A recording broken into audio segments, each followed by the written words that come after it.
Oi, turminhas! Vamos dar início ao capítulo 10 da nossa apostila de ciência.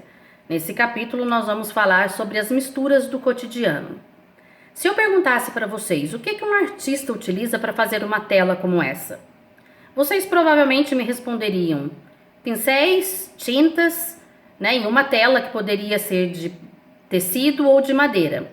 Mas nós vamos ver que é possível utilizar técnicas e materiais muitas vezes bastante incomuns para fazer uma pintura. Uma dessas técnicas inusitadas aí é uma técnica chamada Ebru, na qual tintas são manipuladas sobre a água, como exemplo nessa tela que eu mostrei anteriormente para vocês. Essa técnica ela teve origem no Oriente por volta do século X e ela foi bastante difundida na Turquia ao longo dos séculos.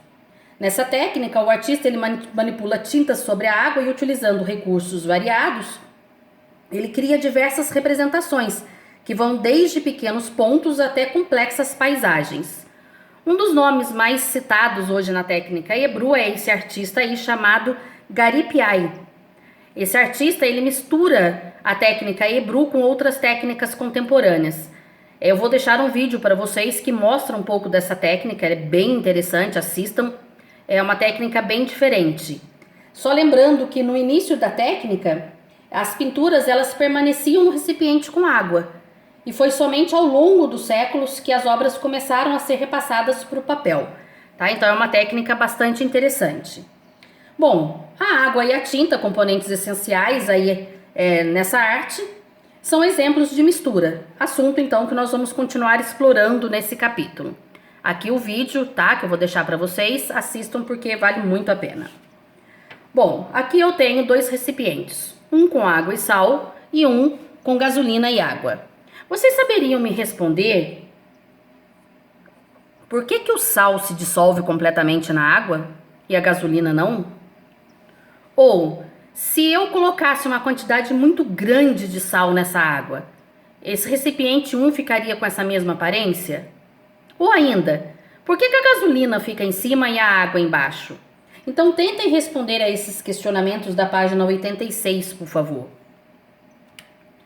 E aí nós vamos falar um pouquinho agora sobre as dispersões, que são os diversos tipos de misturas.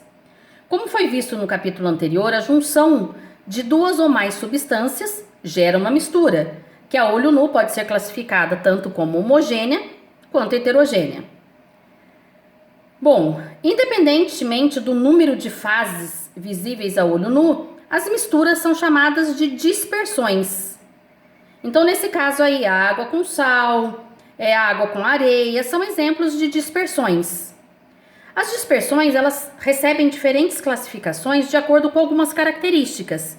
E uma delas é a visualização a olho nu das partículas, ou seja, está relacionado ao tamanho das partículas. Então, no caso, sendo assim, nós vamos ter três tipos de dispersões. As soluções, em que as partículas são extremamente pequenas, aí elas têm, o tamanho médio delas é menor que 1 nanômetro. A dispersão coloidal ou coloides, que o tamanho das partículas varia de 1 a 1000 nanômetros. E as suspensões, que o tamanho das partículas fica acima de 1000 nanômetros. Vocês vão ver que existem algumas misturas homogêneas, que são as soluções que são encontradas no nosso dia a dia. Como, por exemplo, o vinagre, que a mãe da gente utiliza na salada, o ferro utilizado, que a gente encontra aí na cadeira ou em alguns móveis da nossa casa, até mesmo o ar que nós respiramos. São exemplos aí de soluções. Então, as misturas homogêneas, elas apresentam uma aparência uniforme, ou seja, com apenas uma fase, e como nós vimos no capítulo anterior, elas podem ser sólidas, líquidas ou gasosas. Utilizando como exemplo aí a mistura de água com sal, quando nós adicionamos uma pequena quantidade de sal a um copo cheio de água, e depois nós misturamos bem, o sal parece que desaparece após alguns instantes. A explicação química para esse fato é que o sal se dissolve completamente na água, formando uma mistura homogênea. Do ponto de vista químico, quando um dos componentes de uma mistura se dissolve completamente em outro, como nesse caso aí que eu acabei de mostrar, a mistura é chamada de solução. Então, nós podemos dizer que todas as misturas homogêneas são soluções. E para formar uma solução, o material que se dissolve é chamado de soluto, dá para ver nessa imagem aqui embaixo. E o componente de maior quantidade na mistura, ou seja, no qual o soluto se dissolve, é chamado de solvente. Então, nesse exemplo aqui em cima, eu tenho sal como soluto, a água como solvente.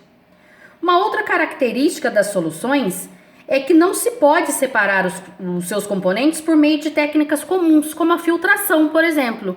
Eu não consigo, através da filtração, separar a água do sal. Tá? Isso porque as partículas do soluto, aí no caso do sal, são muito pequenas, né? Invisíveis muitas vezes até o microscópio. E elas se dissolvem muito bem no solvente, tá? Impedindo a separação aí por meio de técnicas mais comuns. Mas nós vamos ver nos capítulos posteriores que existem técnicas utilizadas na separação dos componentes dessas misturas aí, tá? Mas isso aí é assunto para mais para frente. Aqui nós temos, então, como eu disse, as soluções podem ser sólidas, líquidas e gasosas. Como exemplos de soluções líquidas, nós temos aqui o soro caseiro, né, que é uma solução composta por água, que é o solvente, e quantidades bem específicas de sal e de açúcar, que são considerados os solutos. O vinagre, que é uma mistura de ácido acético e água. Esse ácido acético ele é formado por um processo chamado fermentação, onde bactérias entram em contato com materiais contendo álcool e açúcar, como vinho. Eu também consigo, além do vinho, fazer o vinagre de suco de maçã, de beterraba, de cana-de-açúcar, mas todos através desse processo chamado fermentação. Tá? Então, eu tenho aí um exemplo de solução formado por água e ácido acético. No caso do perfume, é uma solução produzida a partir da mistura de várias substâncias como álcool, água, corantes e óleos essenciais que são obtidos de plantas, tá? O álcool combustível e o álcool de uso doméstico, bastante utilizado agora na pandemia, são exemplos de soluções também obtidas aí através de uma mistura mesmo, onde os micro-organismos transformam o açúcar em etanol, que é o nome químico do álcool, né? E esse álcool aí é obtido da planta de açúcar. Então nós temos aí uma mistura também mostrando uma solução comum no nosso dia a dia. E a gasolina, que é bastante utilizada em veículos, e ela é um exemplo de mistura de hidrocarbonetos e álcool anidro, tá? Os hidrocarbonetos são componentes aí derivados do petróleo, e o álcool anidro é aquele álcool mais puro, um álcool que é mais puro, tá bom? Aqui, olha, os hidrocarbonetos são substâncias formadas por átomos de carbono e hidrogênio, e o anidro é o álcool que não contém água na sua composição, tá? Bom, como exemplo de soluções sólidas, nós vamos ter as ligas metálicas. As ligas metálicas, elas são formadas aí por um processo no qual o material sólido ele é transformado em líquido, através desse processo se chama fusão. Então eles derretem esse material sólido e fazem uma mistura entre eles. Nós temos como exemplo aí o ouro.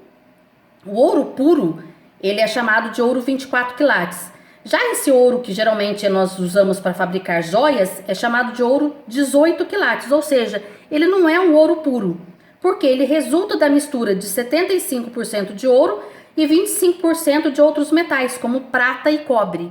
Tá? Então, um exemplo aí de uma mistura, nesse caso o ouro é o solvente e a prata e o cobre são o soluto, são considerados solutos. No caso do aço, nós temos uma solução sólida, onde são encontrados basicamente dois elementos, o ferro e o carbono. A quantidade de carbono aí nessa mistura é bem pequena, não chegando a 2%, por isso o ferro atua como solvente e o carbono aí como soluto. E no caso do latão, nós temos uma mistura entre cobre e zinco, onde o cobre é o solvente, ele está em maior quantidade, tá? E o zinco aí é considerado soluto. E como exemplo de soluções gasosas, nós temos o ar atmosférico, né, que é composto aí por 78% de nitrogênio, 21% de oxigênio e 1% de outros gases, como dióxido de carbono, argônio e outros. Tá? Então, nesse caso aí, o nitrogênio funciona como solvente e os outros gases como solutos. Lembrando que sempre o que estiver em maior quantidade é o solvente. Os materiais que estiverem em menor quantidade são chamados de soluto, tá bom? Solubilidade e densidade. No capítulo anterior, vocês viram o que acontece quando nós juntamos água e óleo em um mesmo recipiente. Nós vimos que essas duas substâncias, elas formam uma mistura heterogênea, bifásica, né, com duas fases. A explicação química para esse fato é que a água e o óleo não são solúveis entre si, ou seja, o óleo não se dissolve na água e vice-versa. Então, a solubilidade ela pode ser definida como a quantidade máxima de um soluto que pode ser dissolvida em certa quantidade de solvente. E para que esse processo ocorra, aí é necessário que haja então uma interação entre os materiais. Então, diante dessas observações, nós podemos perceber que para que ocorra a interação entre as partículas de umas substâncias diferentes, é necessário que elas apresentem afinidade entre si, do contrário elas não vão interagir. Então, dá para perceber aí que as partículas do óleo, as partículas da gasolina, elas não interagem com as partículas da água, por isso elas não se misturam, tá? Nós vamos ver também uma outra característica da matéria chamada densidade, né? Isso explica o fato do óleo ficar em cima e a água ficar embaixo, ou naquele exemplo que eu dei, né? A água com gasolina. Por que a gasolina fica em cima e a água fica embaixo e não o contrário? Isso é explicado por essa característica chamada densidade, que relaciona aí massa e volume. Então existe uma fórmula química para a gente achar a densidade. Então a densidade ela sempre vai ser dada pela massa dividida pelo volume. Então quando nós temos a massa de uma substância e o volume, eu consigo achar a densidade. Então olha, a densidade do óleo é de 0,86, a da água é de 1. Por isso que a água, nós dizemos que a água é mais densa que o óleo, por isso que ela fica embaixo. Então tudo que for mais denso tende a ficar embaixo. Tudo que for menos denso tende a flutuar, né? A ficar em cima. Vocês já fizeram essa experiência do flutua e não flutua quando vocês eram pequenininhos. A cortiça, por exemplo, por que ela flutua? Porque ela tem uma densidade menor que a da água. Por que a areia vai para o fundo? Porque ela tem uma densidade maior que a da água, tá bom? Então, até a nossa próxima aula.